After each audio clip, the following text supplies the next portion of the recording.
எங்கடா டிப்டாப்பாக கிளம்பிட்டுருக்கான்னு தானே பார்க்குறீங்க. எங்கே போகிறேன்றதை இந்த வீடியோவில் சொல்கிறேன் வாங்க. பெங்களூரில் ஸ்டே பண்ணுறதுல இன்றைக்கி 11th டே. காலைல சீக்கிரம் எழுந்திரிச்சிட்டு கடன் ரெடி ஆகிட்டு இன்றைக்கி பெங்களூரில் ஜாப் ஃபேர் போட்டிருக்காங்க. அதை அட்டன் பண்ணிட்டு வந்துடலாம் அப்படின்னு சொல்லிட்டு தான் கிளம்பிட்டேன். அங்கே 8 மணிலேருந்து 2 மணி வரைக்கும் நடக்கும் அப்படின்னு சொல்லியிருந்தாங்க. ஆனால் வந்துட்டு இங்கேயே மணி 8 மணி ஆயிடுச்சு. சரி பஸ்ஸில் போனால் லேட் ஆயிரும் அப்படின்றனால மெட்ரோவை சூஸ் பண்ணிட்டு கேஆர்புரம் ஸ்டாப்பில் போயிட்டு இறங்கிட்டேன். அங்கேருந்து காலேஜுக்கு 4 கிலோமீட்டர். சரி என்ன பண்ணுறதுன்னு தெரியல, நான் ஆட்டோ இருந்துச்சு அதை பிடிச்சிட்டு 70 ரூபா கொடுத்து வந்து இறங்கிட்டேன். இங்கே வந்தால் 300 ரூபா ரெஜிஸ்டர் ஃபீஸ் இருந்துச்சு. சரி அதை கட்டிட்டு உள்ளே போனேன். ஃபஸ்ட்டு வந்துட்டு எலக்ட்ரானிக்ஸ் பேஸ்ட் கம்பெனியெல்லாம் அட்டன் பண்ணிட்டு வந்துடலாம் அப்படின்னு சொல்லிட்டு போனேன். அங்கே பார்த்தா ப்ரொடக்ஷனில் தான் ஒர்க் இருக்குது அப்படின்னு சொல்லிட்டாங்க. சரி வேறு கம்பெனி பார்க்கலாம் அப்படின்னு பார்த்தா நிறைய கம்பெனி வரவே கிடையாது.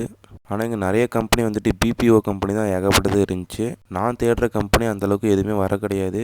சரி 300 ரூபா கோவிந்தா தான் அப்படின்னு சொல்லிட்டு ரிட்டன் வந்துட்டு கிளம்பிட்டேன். கிளம்புறப்ப மணி 3 மணி. சரி இங்கேயே சாப்பிட்றலாம் அப்படின்னு பார்த்தா இங்கே 60 ரூபா சொன்னாங்க சாப்பாடு. அதனால் பிஜியில் வந்துட்டு சாப்பாடு எடுத்து வைக்க சொன்னேன். ஒரு 5 மணிக்கிட்ட வீட்டுக்கு போயிட்டு சாப்பிட்டு கொஞ்ச நேரம் தூக்கத்தை போட்டு டீ குடிக்க கிளம்புனேன். இன்றைக்கி மட்டும் செலவு 650 ரூபா ஆயிருக்குங்க. எப்படின்னு தானே கேட்குறீங்க.